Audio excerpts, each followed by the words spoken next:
अस्सलाम वालेकुम व्यूअर्स, उम्मीद है आप खुश होंगे, बखैरियत होंगे और ईमान और सेहत की बेहतरीन हालत में होंगे। फ्रेंड्स, आज मैं बना रही हूँ चिकन कढ़ाई रेस्टोरेंट स्टाइल। और इसके लिए मैंने ऑयल गरम किया है। ऑयल अपनी मर्ज़ी से ले लीजिए, थोड़ा सा ज़्यादा इस्तेमाल होगा आम खानों के मुकाबले में। और उसमें मैंने एक प्याज ब्राउन होने के लिए इसमें शामिल कर दी है और प्याज ब्राउन हो रही है। पहले मेरा इरादा था कि मैं चरसी कढ़ाई बनाऊं, फिर मैंने सोचा अब चर्स कौन लेने जाए मजाक कर रही हूँ।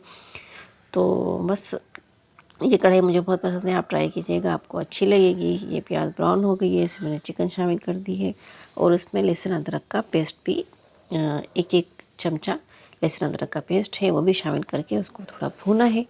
और बहुत ज़्यादा नहीं भूनना, बस थोड़ा भूनना है। इसमें हल्दी, एक चाय का चम्मच हल्दी और तकरीबन हस्बे पसंद आप इसमें नमक भी शामिल कर दें। और एक कप तकरीबन नहीं, आधा कप मैंने इसमें पानी भी शामिल कर दिया है, थोड़ी सी चिकन गल जाए।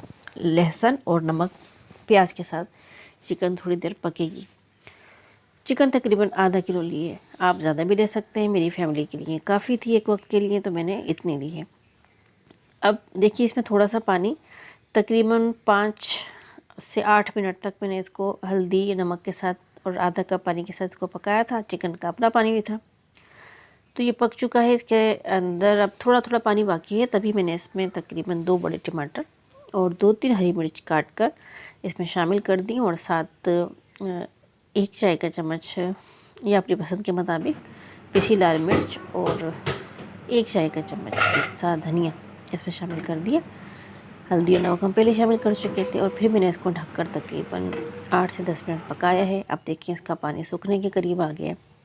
इतनी देर पकाना है कि टमाटर टेंडर हो जाए, नरम हो जाए, उसका पेस्ट बन जाए और फिर इसको आप भून लें। इतना भूनना है कि तेल जो है वो मसाला छोड़ दे। यहाँ पर आप नमक भी टेस्ट कर सकते हैं और कम है तो इसमें डाल दें। अब देखिए तेल निकल चुका है और इसमें अब मैंने ज्वलन कटी हुई अदरक और हरी मिर्च और हरा धनिया ऊपर से गार्निश के लिए डाल दिया है। और उसको तकरीबन हम 2 मिनट ढक देंगे ताकि इसका अरोमा पूरी कढ़ाई में शामिल हो जाए। झटपट बन जाती है और नहायत लजीज बनती है। आप इसे एक बार ट्राई करें, आपको ये बहुत अच्छी लगेगी। और जहाँ तक चरसी कढ़ाई की बात है तो वो भी सिखा देंगे। फ़िलहाल ये कढ़ाई तो बनाए ना, एक जो बनाएगी पहले उससे तो ट्राई करें, इससे भी आपको बहुत लुत्फ़ आएगा, बहुत मज़ा आएगा, डिफरेंट टेस्ट है। और ये देखिए ये इसकी फाइनल लुक है और बहुत ही मज़ेदार बनी थी।